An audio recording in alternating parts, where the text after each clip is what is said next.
चंपा की कहानियाँ। बहुत समय पहले की बात है।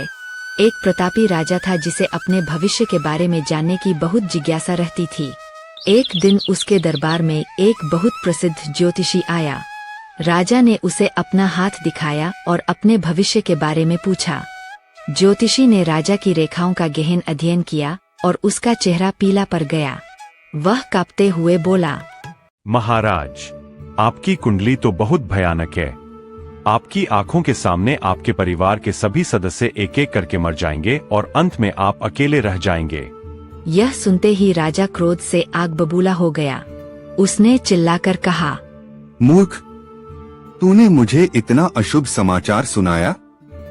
सैनिकों, इसे ले जाओ और काल कोठरी में डाल दो। राजा का मन दुखी हो गया और वह गहरे अवसाद में चला गया।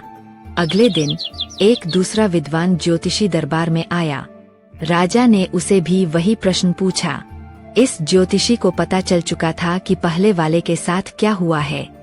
उसने राजा की हथेली देखी, मुस्कुराया और बड़े उत्साह से बोला, महाराज, आपको बहुत बहुत बधाई हो। आपकी हस्तरेखाएं तो अद्भुत है। ईश्वर की आप पर असीम कृपा है। आप अपने कुल में सबसे लंबी आयु भोगेंगे।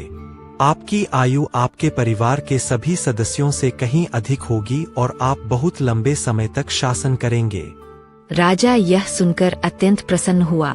उसने ज्योतिषी को स्वर्ण मुद्राओं की पोटली भेंट की और उसे आदर के साथ विदा किया। जब वह ज्योतिषी दरबार से बाहर निकला तो एक मंत्री ने उससे पूछा, महाशय, आपने भी तो वही बात कही जो पहले ज्योतिषी ने कही थी। आखिर दोनों का अर्थ तो एक ही है कि राजा के परिवार वाले उनसे पहले मर जाएंगे। फिर आपको इनाम और उसे जेल क्यों? ज्योतिषी ने मुस्कुराते हुए जवाब दिया, सत्य कभी नहीं बदलता, लेकिन उसे कहने का तरीका सब कुछ बदल देता है। पहले ज्योतिषी ने राजा को उनका नुकसान दिखाया, जबकि मैंने उन्हें उनका लाभ और शक्ति दिखाई। सत्य कड़वा हो सकता है, लेकिन यदि उसे सही शब्दों में पिरोया जाए तो वह औषधि बन जाता है। जीवन में सफलता केवल ज्ञान से नहीं, बल्कि इस बात से मिलती है कि आप अपने ज्ञान का उपयोग दूसरों के साथ संवाद करने में कैसे करते हैं। मीठी और सोच समझकर बोली गई वाणी दुनिया के सबसे बड़े शत्रु को भी मित्र बना सकती है। इस कहानी से हमें यह सीख मिलती है कि कठिन से कठिन सच को भी यदि शांत और बुद्धिमानी से पेश किया जाए तो संकट को अवसर में बदला जा सकता है। अगर ये कहानी आपको अच्छी लगी हो तो इस चैनल को सब्सक्राइब और लाइक करना ना भूले, ताकि नई कहानी आए तो आपको पता चल सके।